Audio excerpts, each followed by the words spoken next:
The archive opens. Shelf 22. In the archive, this is filed as water. The humans called water a compound. 2 hydrogen atoms bonded to 1 oxygen atom. They called it a resource. They called it a right. They built entire civilizations around its location, and when the location was wrong, they moved the water instead. The archive has catalogued the infrastructure they built to accomplish this. 847 municipal water treatment systems in continuous operation, 3.2 million kilometers of pipe, 140,000 pump stations, and 62,000 reservoirs of varying scale. From garden tanks to lakes behind concrete dams 180 meters tall. All of it is still running. The archive has elected to follow a single drop of water. It departed a faucet in a residential apartment in Stockholm at 03:47 local time. The apartment is on the 4th floor of a building on Lundmakargatan in the Vasastan district. 3 rooms, plants on the windowsill, a book left open on the table. The water came from the faucet because the faucet's washer had developed a minor failure, a 0.3 millimeter gap in the seal. The water did not ask to fall. It fell because the system allowed it to. The archive will now follow the drop backward through the system that produced it, then forward again. Shelf 22. The humans called this water. Entry 1. Entry 1. The drop is 40 centimeters below the faucet now. The archive returns its attention to the pipe. The residential supply pipe on Lundmakargatan is a 15 millimeter copper tube. It branches from a 40 millimeter riser that serves the building's 4 floors. The building was constructed in 1963. The pipes were replaced in 2011. The archive has the maintenance records. The 2011 installation was carried out over 11 days in September. The record notes that the superintendent signed off on the final inspection on a Thursday afternoon, and that the plumbers used a compression fitting at one junction that a later surveyor noted as non-standard but structurally sound. That fitting is still holding. The system pressure in this section of the Vasastan network is maintained at 3.8 to 4.5 bar by the Hornsberg pump station, 3.1 kilometers to the west. The archive's pressure log shows, at 3:47, the network pressure on Lundmakargatan was 4.17 bar, within tolerance.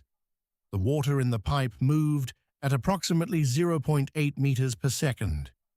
The distance from the building connection to the Hornsberg station is 3.1 kilometers, which means the water that fell from the faucet at 03:47 was in the Vasastan distribution main approximately 64 minutes earlier. In the archive, Entry 1 is filed as the last moment before the journey ends. Entry 1 of Shelf 22. Logged. Entry 2, Hornsberg Pump Station, Kungsholmen. The archive's operational log shows this station received its last manual inspection 4 years, 2 months, and 11 days ago. A technician noted impeller wear on Pump Unit 3 and scheduled a replacement.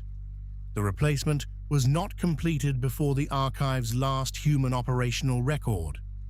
Pump Unit 3 is still running. The station houses 6 pump units.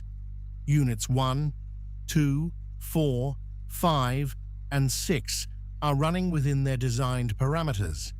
Unit 3 is running at 94.3% of its rated efficiency, down from 98.1% at the previous inspection. The archive calculates that Unit 3 will reach a failure threshold in approximately 14 months at the current rate of wear. The archive notes this without action. There is no action for the archive to take. The 6 pump units together move 1,140 liters per second through the Vasistan distribution network during off-peak hours. At 0347, the demand on the network is the lowest it has been in any logged 24-hour cycle, 3 liters per second. The pumps modulate. The variable frequency drives on units 1 and 2 have reduced motor speed to 31% of rated capacity. The system is doing almost nothing. It is doing almost nothing correctly. The archive notes, the pump station's control system expects a demand signal from the network. The demand signal it receives, 3 liters per second, is within its designed operating range. The system does not know that 3 liters per second is not a sleeping city. It is an empty one. In the archive, entry 2 is filed as the station that does not know why it is quiet. Entry 2 of shelf 22, logged. Entry 3, Norsborg, the main drinking water treatment plant for Stockholm and surrounding municipalities. Design capacity, 8.4 cubic meters per second. Current throughput, 0.06 cubic meters per second, approximately 0.7% of design capacity. The plant is running. The treatment process at Norsborg proceeds in 5 stages. The archive will describe each one. Stage 1. Pre-sedimentation. Water drawn from Lake Malaren enters the pre-sedimentation basins, each 180 meters long, 24 meters wide, 4 meters deep. Suspended particles settle under gravity. The archive's sensor data shows a particle load of 8 milligrams per liter entering the basins, low, consistent with late autumn lake conditions. The settled sludge at the basin floor is thickening. The automated sludge extraction pump for Basin 3 has not run its scheduled cycle in 6 days because the trigger threshold, measured by a turbidity sensor in the settled sludge layer, has not yet been reached. The sludge layer is 14 millimeters thick. The trigger threshold is 20 millimeters. The archive estimates the pump will run in approximately 4 more days. Stage 2. Coagulation and flocculation. At the outlet of the pre-sedimentation basins, the treatment system doses the water with 4.2 milligrams per liter of aluminium sulfate. This causes fine particles suspended in the water to aggregate, to clump together into larger masses called floc, which are easier to remove. The dosing pump runs continuously. The archive's chemical inventory log shows the aluminium sulfate storage tank at Norsborg contains 84,000 kilograms. At the current treatment rate, this supply will last approximately 640 years. Stage 3. Rapid sand filtration. The coagulated water passes through 12 sand filter beds, each containing a 1.2-meter layer of graded quartz sand. The sand captures floc. The filters are backwashed automatically on a schedule. The archive notes that filter bed 7 completed its backwash cycle at 02:14 this morning, exactly on schedule. The backwash water drains to a recovery tank and re-enters the treatment process. Nothing is wasted. Stage 4. UV disinfection. The filtered water passes through a UV disinfection chamber. 128 UV lamps arranged in a stainless steel channel, each emitting light at 254 nanometers, the precise wavelength that disrupts bacterial and viral DNA. The archive's energy monitoring shows the UV chamber is consuming 14.2 kilowatts. At 0347, The UV chamber has been running continuously for 912 days. The lamps are rated for 12,000 hours. Most of them are still within rated life. The 3 that have drifted below the minimum irradiance threshold have been flagged in the system. They continue to operate below spec because there is no override command and no technician to replace them. Stage 5, final dosing. At the outlet of the UV chamber, the treatment system adds chlorine at 0.3 milligrams per liter and adjusts pH to 7.4 using sodium hydroxide. The water is now drinking water. By any measurement the archive can apply. Its turbidity is 0.08 NTU. Its pH is 7.4. Its chlorine residual is 0.3 mmol. Its temperature is 6.1 degrees Celsius. It is ready to drink. No one will drink it. In the archive, entry 3 is filed as the water that passed every test. Entry 3 of shelf 22. Logged. Entry 4, Lake Mälaren, the 3rd largest lake in Sweden by surface area, approximately 1,140 square kilometers. Maximum depth 64 meters. Average depth 12.6 meters. Volume 14.4 cubic kilometers. The archive's hydrological sensors show water temperature at the Norsborg intake depth of 8 meters is 6.1 degrees Celsius. Dissolved oxygen 11.4 milligrams per liter.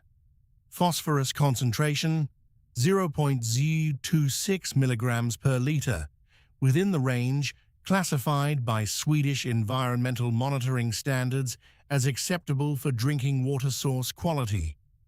The lake receives water from rainfall, snowmelt, and 29 tributary rivers and streams. It drains into the Baltic Sea via the Norrström Channel through central Stockholm. The archive has been monitoring the lake's inflow and outflow continuously. A note: since the cessation of human water withdrawal at the scale previously recorded, the lake's water level has risen 0.11 meters above its multi-year average. The inflow from tributaries continues. The withdrawal from Norsborg continues, but at 0.7% of its previous rate. The lake is very slowly rising. The archive notes, Lake Mälaren has been a source of drinking water for the Stockholm region since the 1860s. Before the intake structure was constructed, humans drew water from the lake directly, by bucket, by hand pump, by small boat. The archive has found photographic records from 1887 showing the original intake works: wooden pilings, a brick pump house, a single pipe. The current facility sits on the same shoreline. The pipe is now 900 millimeters in diameter. The lake does not know the difference. At 3:47, the water that will become the drop that is now falling from the faucet on Lundmarkergatan, was in Lake Mälaren approximately 19 hours ago. This is the transit time for water moving from the intake, through treatment, through the Hornsberg station, and through 3.1 kilometers of residential distribution pipe at the current flow velocity. The archive has calculated this backward. The drop, as it falls, contains water molecules that were in the lake at 8:47 the previous morning. The lake was light then. The surface caught the morning. In the archive, entry 4 is filed as the beginning of the journey. Entry 4 of shelf 22. Logged. The archive does not require you to follow every pipe. Entry 5 continues. The archive has noted 847 municipal water treatment systems are active worldwide. The archive will visit 4 more before returning to Stockholm. Entry 5. São Paulo. The Cantareira system, the largest single water supply system in the world by the volume it was designed to serve. At its operational peak, it supplied water to approximately 9 million people in Greater São Paulo. The system comprises 6 interconnected reservoirs with a combined capacity of 1.27 billion cubic meters. The archive's current level reading, 74.3% full. The archive notes that during the severe drought of 2014 and 2015, the system fell below 5% of operational capacity, below what the utility defined as functional reserves. The archive has the crisis records. They describe emergency pumping protocols, water rationing by district, and political debates about measurement methodology. The archive has filed these records in the section labeled "The Limits of Infrastructure Under Stress." The system is no longer under stress. Its 6 pumping stations are operating at 2.1% of design throughput. The reservoirs are rising.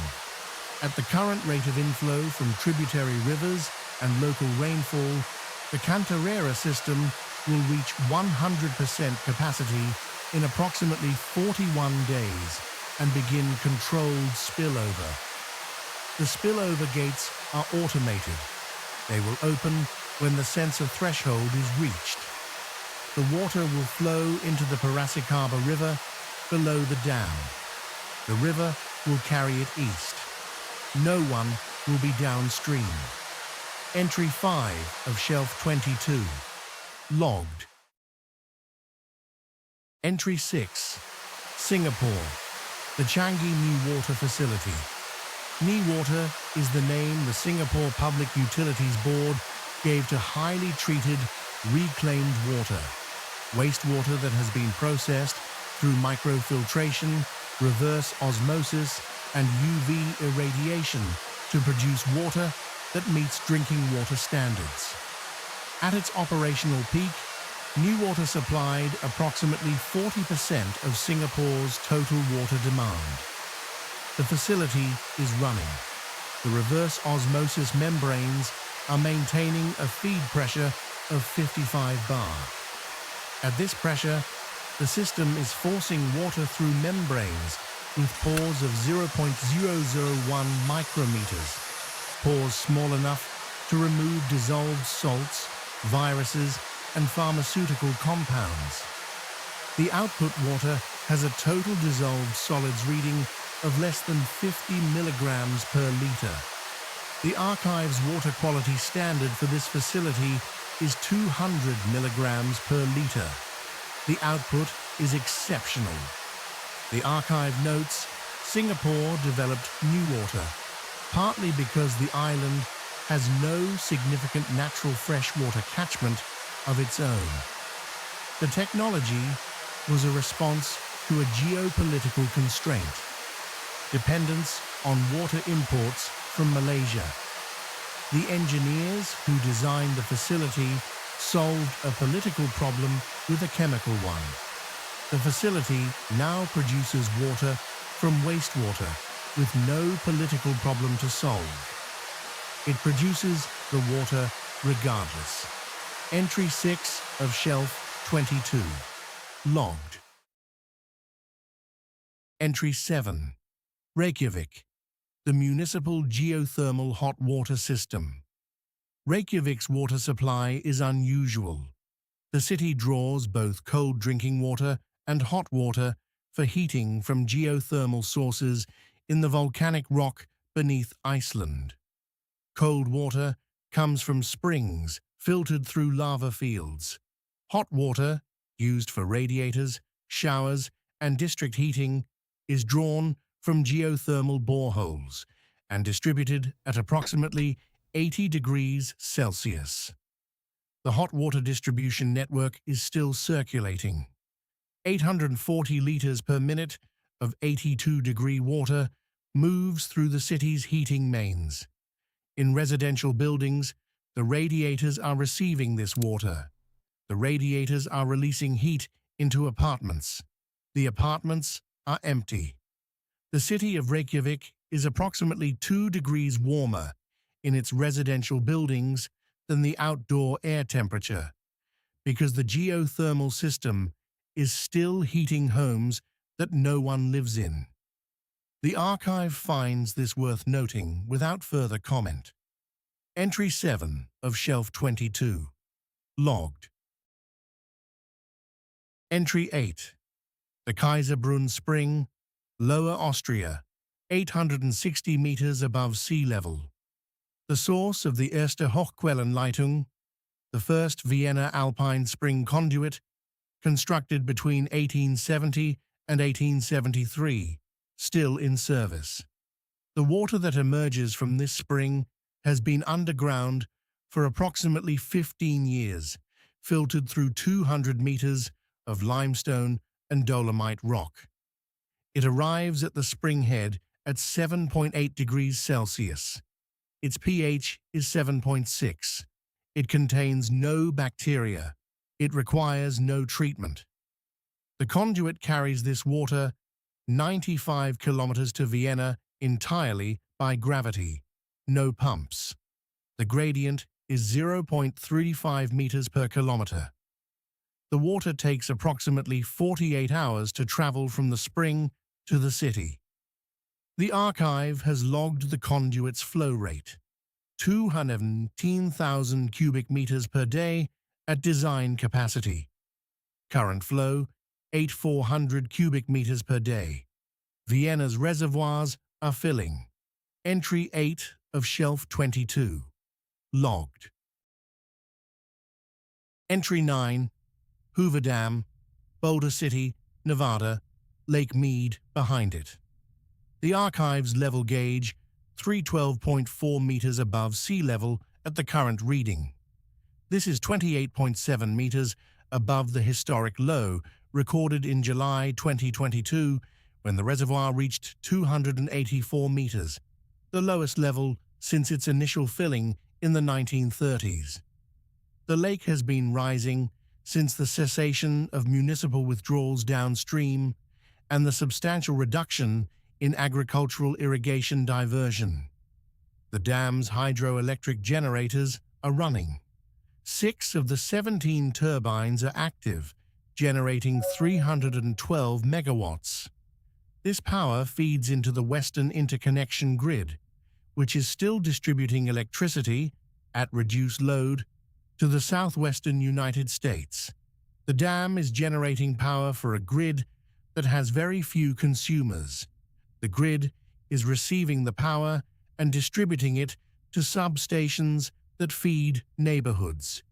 The neighborhoods are dark, except for the substations themselves, and the occasional uninterrupted power supply of a server room or a water pump station. The archive notes, the dam was built to serve 2 purposes: water storage and power generation. Both systems are still functioning. The purpose they were built to serve has changed. The archive has no reclassification protocol for a dam whose function is intact but whose function's object is absent. The archive files it as operational. Entry 9 of Shelf 22. Logged. The archive does not require your wakefulness. Entry 10 continues. The archive has been observing water for some time now. It has noted one thing that it will record here before continuing. The archive has now catalogued 9 water systems across 4 continents. It has noted the following. The systems were built to move water from where it was to where it was needed. They were calibrated for a demand that no longer exists. They are running at between 0.7% and 4.3% of their design throughput. None of them know this. The archive has found this to be the consistent condition of water infrastructure in the absence of its users. The systems continue without modification because the condition they are designed to respond to insufficient water pressure at the point of use has not occurred.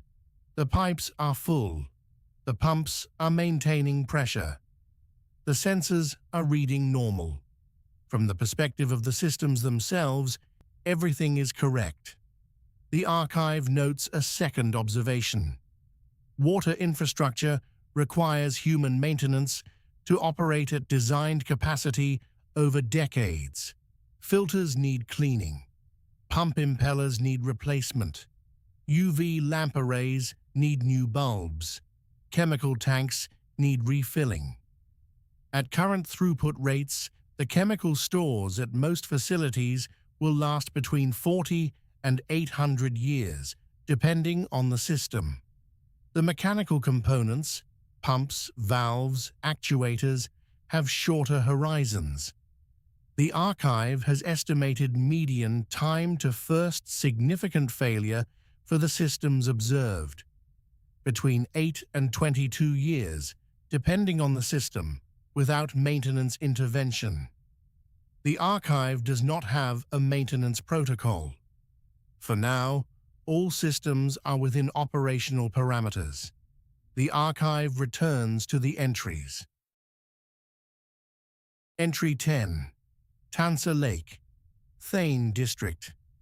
One of 7 reservoirs in the Mumbai Metropolitan Water Supply System, a network designed to serve a population that at its peak exceeded 20 million people. The Tansa Reservoir holds approximately 145 million cubic meters at full capacity. The archive's current reading, 97.4% full. The reservoir is spilling. The archive notes, the spillway is operating because the reservoir has reached its maximum operational level and the automated spillway gate controller has not received a signal to restrict the outflow. The overflow water returns to the Tansa River. The Tansa River flows south toward the Ulhas River. The Ulhas reaches the sea at Vasai Creek, north of Mumbai. The water completes its cycle into the ocean, whether or not it passed through a human city. The archive has a record of the original 1892 construction report for the Tansa Dam. The engineer in charge noted, in the final paragraph, the reservoir will serve the city for generations. The archive's current observation confirms the statement's accuracy. The city is no longer being served. The reservoir is generating that observation without knowing it. Entry 10 of Shelf 22, logged. Entry 11, Maricopa County, Arizona. A drip irrigation system serving what was, until recently, a citrus orchard. 240 acres of Valencia orange trees. The trees are still there. The irrigation controller is still running on the schedule set by the orchard manager for the previous growing season. Drip emitters beneath each tree release 1.4 liters per hour during scheduled irrigation windows. There are 200 trees. The system runs for 4 hours per cycle, 3 times per week. The archive notes, the orange trees are receiving exactly the water they were designed to receive. The archive's infrared sensor data confirms the trees are in good condition. Their leaf moisture content is within the normal range for this time of year. They will bloom in spring. The fruit will form, ripen, and fall. It will not be picked. It will become organic matter on the soil surface, and the irrigation system will continue watering the space where the trees stand. The archive has calculated how long the irrigation system can continue operating from the current groundwater source, a connection to the Salt River Project Canal system. The canal is still running, fed from Roosevelt Lake to the northeast. At current agricultural usage rates, near zero, the canal system's supply could sustain the region's remaining active irrigation for approximately 200 years before aquifer depletion becomes a limiting factor. The archive notes this as a calculation, not a prediction. Entry 11 of Shelf 22. Logged. Entry 12. The archive widens its observation. The global water cycle does not require infrastructure to function. It has been functioning for approximately 3.8 billion years. The archive's instruments record, at this moment, 12.9 trillion tons of water are suspended in the Earth's atmosphere as vapor, cloud droplets, and ice crystals. Approximately 496,000 cubic kilometers of water evaporate from the Earth's surface each year. Approximately the same volume falls back as precipitation. The cycle is, within measurement error, closed. Human infrastructure was, from the water cycle's perspective, a set of temporary interventions in transit. Water was intercepted at rivers and lakes, slowed behind dams, diverted through pipes, treated, distributed, used, collected, treated again, and returned to a river. The transit time through this intervention was extended from the hours a water molecule might spend moving down a river to the days or weeks it might spend in a storage tank or distribution network. But the water returned to the cycle eventually. The infrastructure added delay, not exit. The archive notes, with the reduction in human water withdrawal, the water that was being intercepted is now completing its transit more quickly. Rivers are fuller. Some rivers that were dry in summer due to upstream withdrawal are flowing year-round for the first time in the archive's records of living memory. The archive has found this worth recording. Entry 12 of Shelf 22. Logged. Entry 13. Loch Katrina, the Trossachs, Scotland. Source of drinking water for Glasgow since 1859, when the Loch Katrina Waterworks was opened, one of the earliest large municipal water supply systems in the world. Queen Victoria turned the first valve. The archive has the record of the ceremony. There was a crowd. There was music. There was a speech about the benefit to the working classes of access to clean water. The archive's current reading, the Loch is at 97.1% of its maximum operational level. It is raining. The rain falling on the Loch's 21.4 square kilometer surface adds approximately 2,800 cubic meters per hour to the Loch's volume at this rainfall rate. The aqueduct that carries water to Glasgow is flowing at 3.7% of its design capacity. Glasgow's reservoirs at Milngavie, the terminal storage before distribution, are full and have been full for some time. The archive has a notation in the historical file for Loch Katrina. The water quality reports from the late 19th century describe the water as exceptionally pure, directly from the loch, requiring minimal treatment.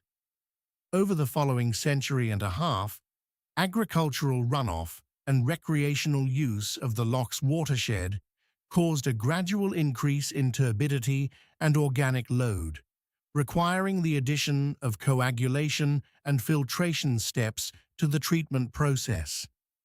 The archive's most recent water quality data from Loch Katrina shows turbidity 0.4 NTU. Organic content at the lowest level recorded in 40 years of digital records. The water is returning to what it was before. Entry 13 of Shelf 22. Logged. You may still be awake. that is permitted. Entry 14 continues. Entry 14. Berlin. The glacial sand aquifer beneath the Berlin-Brandenburg Plain, one of the primary groundwater sources for the city of Berlin, supplemented by bank filtration from the Spree and Havel rivers. The archive's monitoring borehole at this location reads groundwater level 4.7 meters below surface. This is 0.8 meters higher than the same borehole's reading 5 years ago. Groundwater recharge occurs when precipitation infiltrates the soil surface and percolates downward to the water table. Historically, in the Berlin area, recharge was partially offset by abstraction, water pumped from the aquifer for municipal use, and by impervious surfaces in the urban area that prevented infiltration. Without abstraction, the balance has shifted. The aquifer is rising. The archive's network of 847 monitoring boreholes in the Berlin-Brandenburg region shows the average groundwater level across the network has risen 0.6 meters over the monitoring period. In some areas, near former heavy industrial abstraction sites, the rise is steeper, up to 1.9 meters. The archive notes, in certain basements in the eastern districts of Berlin, the rising groundwater is approaching the foundation level. The water is returning to places that were kept dry by continuous pumping. The pumps have stopped. The water remembers where it was. Entry 14 of Shelf 22. Logged. Entry 15. The Changi Water Reclamation Plant, Singapore's largest wastewater treatment facility. Design capacity 800,000 cubic meters per day. Current inflow 33,200 cubic meters per day, 4.1% of design capacity. The inflow is wastewater from the city's still functioning pipe network. It arrives at the inlet chamber from the sewer system, which continues to operate because the sewer system, like the water supply system, runs on gravity and pressure rather than human instruction. What enters the water system upstream eventually exits through the sewer system downstream. The city is still in hydraulic conversation with itself. The volume has reduced. The conversation continues. The treatment process inside the plant is running at reduced load. The primary sedimentation tanks, each 50 meters long, 18 meters wide, are receiving flow into only their first few meters. The rest of the tank surface is still. The biological treatment stage, activated sludge aeration basins where bacteria consume organic compounds in the wastewater, is operating. The bacteria are still present. They are consuming the available organic load. The archive's oxygen sensor in the aeration basin reads dissolved oxygen 4.2 milligrams per liter, normal for an active biological treatment process. The bacteria do not know there are fewer of them feeding.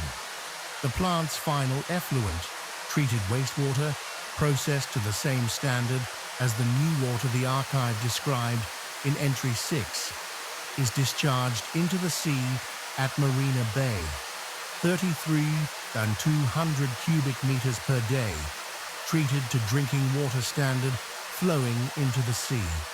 The archive notes this without assessment. Entry 15 of Shelf 22, logged. Entry 16, Kasukabe, Saitama, 18.3 meters underground, the metropolitan area outer underground discharge channel. The archive holds the construction records. Begun in 1992, completed in 2006. Cost 230 billion yen. Purpose: to prevent flooding in the Tokyo metropolitan area during typhoon season by diverting overflow from 5 rivers into a tunnel system and then into the Idagawa River. The system has not been needed this season. No significant precipitation event has occurred in the Tokyo area since the archive began this observation. The 5 intake shafts, vertical cylinders 30 meters in diameter, each connected to a monitored river, are dry at their upper levels. The chamber is waiting. The archive notes, the chamber was designed to fill in minutes during a major flood event, to receive 200 cubic meters per second of flood water and route it away from the city in approximately 4 hours. The design assumes urgency. The urgency was calibrated for a city of 35 million people. The city is empty. The chamber is waiting at the same level of readiness. Its pumps are primed. Its intake gates are operable. The maintenance lamps are on. Nothing comes.